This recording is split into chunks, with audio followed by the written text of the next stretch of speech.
Assalamu alaikum wa rahmatullahi ta'ala wa barakatuhu.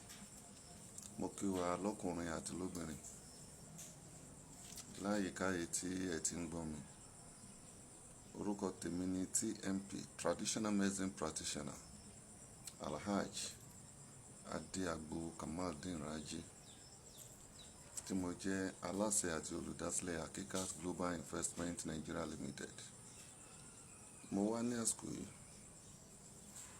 nítorí àwọn ọmọ ìyá wa tí wọ́n pè mí kí n dákun kí n bá wọn ṣe fídíò yẹn, pé ọ̀pọ̀lọpọ̀ ilé ló ti dàrú, tó ṣe pé ọ̀pọ̀lọpọ̀ obìnrin ò gbọ́ tọkọ mọ́. Obìnrin míì ti di ọkọ, tó ti sọ ọkọ rẹ̀ di ìyàwó, tẹnu ọ̀ka mọ́. Ṣẹ̀dẹ̀ mọ̀, tó bá ti di pé obìnrin ń jáde nínú ilé, ó ń lọ sí ìta láì gba yọ̀ǹda lọ́dọ̀ ọkọ rẹ̀. Nínú ìwé Muslim ti ìwé táwa gbà àti tí àwọn àfáà wa fi kọ́ wa ni wípé ẹsẹ̀ kọ̀ọ̀kan tí obìnrin yẹn gbé jáde nínú ilé lọ síbi tó lọ, èpè náà màláíkà ó máa gbéṣẹ́ lọ títí yóò fi dé ibi tí ń lọ, nítorí pé kò gbàṣẹ lọ́dọ̀ ọkọ rẹ̀ kó tó jáde. Èpè iná ni wọ́n máa gbéṣẹ́ nígbà tí bá tún padà bọ̀. Allahu Akbar. Tẹ́ bá wo ọ̀pọ̀lọpọ̀ bí orílẹ̀-èdè yìí ṣe bàjẹ́ lénìí àti tó ń ṣẹlẹ̀ níbẹ̀, ọ̀pọ̀lọpọ̀ rẹ̀ láti inú ilé ló ti bàjẹ́.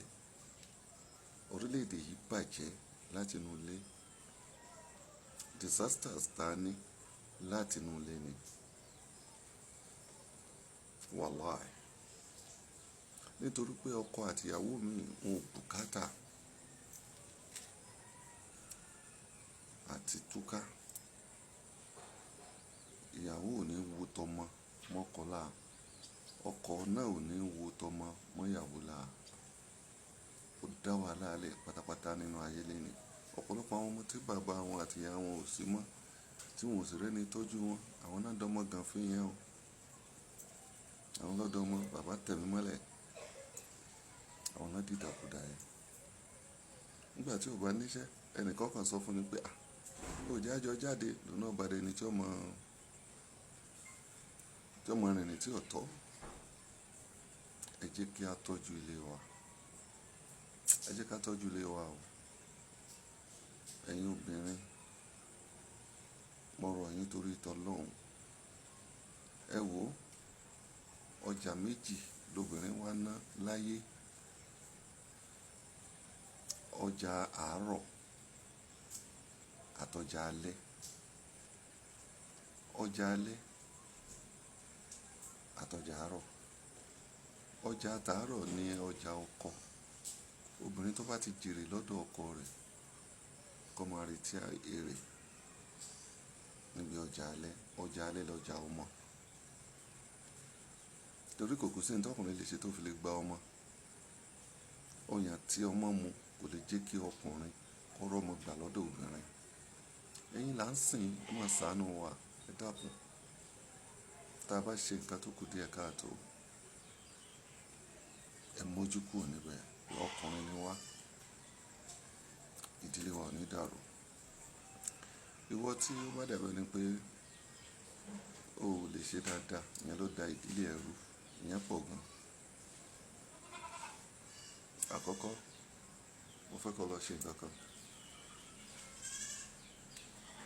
Torí pé jẹ̀dí ọ̀dọ̀ láàmú, infection ọ̀dọ̀ láàmú, lọ wá orí láńdárí pọ́n, agama lizard, wá gé. Láńdárí pọ́n tó bá pọ́n dáadáa, gé orí rẹ̀ kó gún mọ́ ọṣẹ kékeré. Ọṣẹ kékeré ni ó gún mọ́. Tó bá di àsìkò tó fẹ́ ṣe sáà ní pẹ̀lú ìyàwó rẹ̀, máa fi ọṣẹ yẹn fọ nǹkan ọmọkùnrin rẹ̀. Ọ̀pọ̀lọpọ̀ ìgbà ni kó máa fi fọ̀. Tó bá ṣe ń fọ̀ sí, bẹ́ẹ̀ ló ṣe máa le sí. Bó bá ṣe ń fọ̀ sí, bẹ́ẹ̀ ló ṣe máa gùn sí. bó bá ṣe ń fọ̀ ọ́ sí bẹ́ẹ̀ ló sì máa tóbi sí. Máa fi ọṣẹ yẹn fọ ọmọkùnrin rẹ, ó máa ṣiṣẹ́ gan, ó sì dúpẹ́ lọ́dọ̀ Ọlọ́run. Ìyẹn jẹ́ àkọ́kọ́.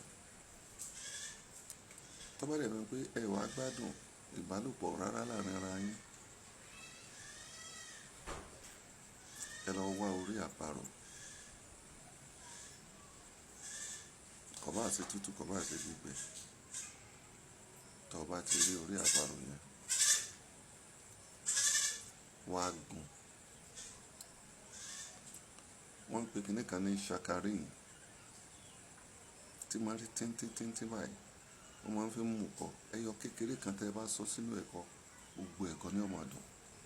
Saccharin wá wá díẹ̀ níwọ̀nba kó gún mọ́ orí àparò yẹn. Àdódùn ni o. Tíyàwó rẹ ọpọlọ rẹ tí ò sí yẹn yóò sí. Torí ẹni tó bá ń bá obìnrin lájọṣepọ̀ lobìnrin máa ń ronú. Tó o bá fẹ́yàwó, tó o bá lájọṣepọ̀, yóò kàn máa wọ bí màálù báyìí ní bí àgùntàn ni ó máa wọ, kò ní recognize ẹ. Now, ó wá mú saccharin yẹn, ó lọ papọ̀ mọ́ orí àparò, kó sínú òkè kan. Ó lọ wá omi ìgbín gidi, odidi ìgbín, gbá omi tó bá jò díẹ̀ lábẹ́ rẹ̀, ní ìsẹ̀ mọ́ kínní yẹn. Oyin náà, oyin ìgàn original pure honey, dámọ̀ kó ro papọ̀. Máa fi ra nǹkan ọmọkùnrin rẹ tó bá fẹ́ bá lájọṣepọ̀. Ó dúpẹ́ lọ́dọ̀ Ọlọ́run, ó sì yin Ọlọ́run ọba. Ó dáa gan, ó dáa gan. Ní ìgbà kan tá a wà nílé kéwú, a ní orin kan tí a máa ń kọ. Wọ́n fẹ́ ìyàwó kan ní Sùlọ́kà, wọ́n náwó, wọ́n pa màálù, wọ́n pe eléré, wọ́n ṣe gbogbo ẹ̀. Ìgbà tó dijọ́ karùn-ún, ìyàwó ń dì ni. Ìyàwó kan ń dì. Kí ló ṣe ìyàwó yìí? Àwọn àgbààgbà nù ni wọ́n bá lọ bá. Kò sọ̀rọ̀. Àwọn olóbìnrin lé ní ẹ fílẹ̀ á lọ bá. Nígbà wọn lọ bá obìnrin, wọ́n ní ìwọ obìnrin. Wọ́n ní ìwọ ìyàwó tá a fẹ́, kí ni ṣe ọ́ tó ń dì?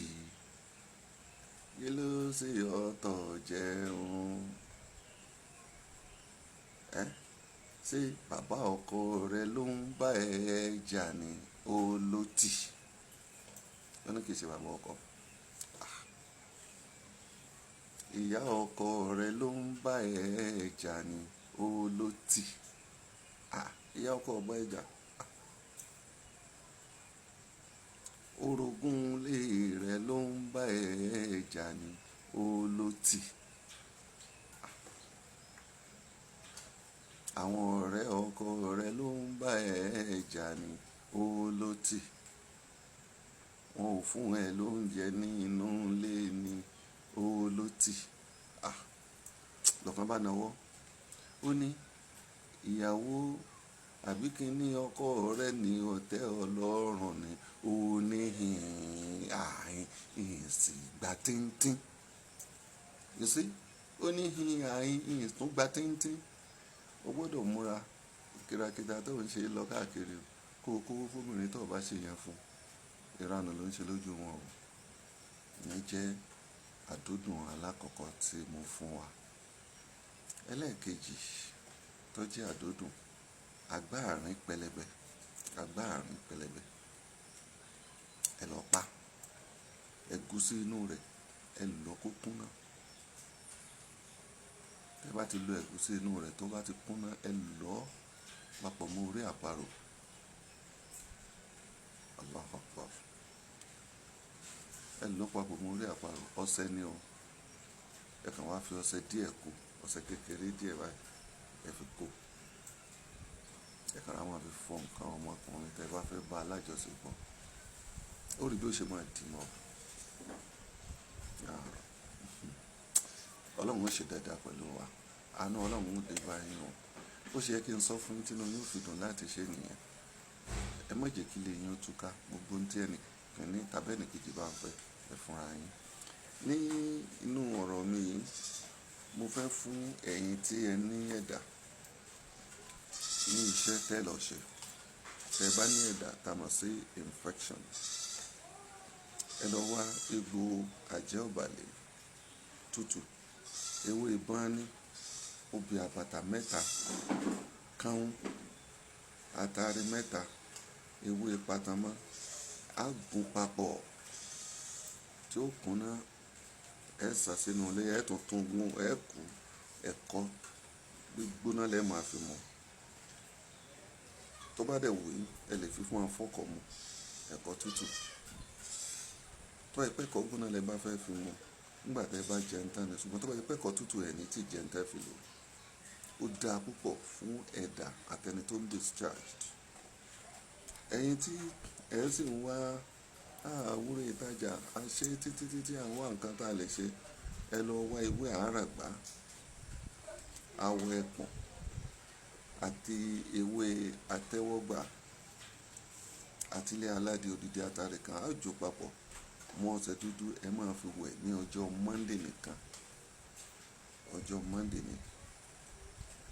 Tí owó ọba dúró séèyàn lọ́wọ́ tàbí àwọn èèyàn tó ti bá yàn rajà ọba yàn rajà mọ́, iṣẹ́ yẹn ni kẹ́ lọ ṣe.